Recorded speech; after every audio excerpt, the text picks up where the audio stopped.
Good evening. The Taoiseach has warned that continuing restraint on pay and public spending will be vital to ensure that Ireland remains competitive under the single currency which came into being at midnight. Mr Ahern said the single currency would give Ireland enhanced access to a market of 300 million people and that would benefit the economy. Fine Gael leader John Bruton called on the government to mark Ireland's entry to the Eurozone by cutting interest rates applied to local authority loans and means tests for pensions.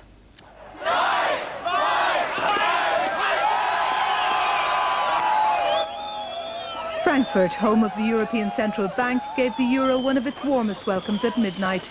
However, in Dublin's Grafton Street today, there wasn't what you'd call a sense of financial revolution heralding the arrival of the new currency. I don't see any impact really on it, because you can't even settle bills in Germany with the euros yet, because you have to still go through the banks. Whether I like it or not, we're going to be in it, so therefore, in my own interest, I would have to learn more.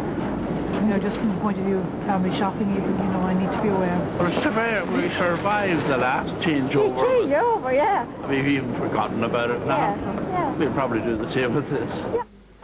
However, the Taoiseach was in buoyant form as he arrived at the central bank to launch Ireland's membership of the single currency.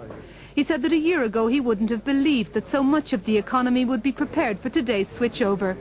However, he warned that pay restraint coupled with tight controls on public spending would be crucial to underpin the continuing success of both Ireland and the euro. We cannot outprice ourselves because it's very simple.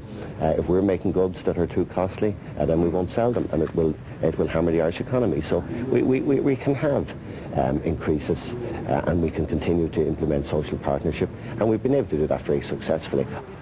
Mr Ahern also hoped that Britain would eventually join the single currency, acknowledging that sterling remaining out was a worry.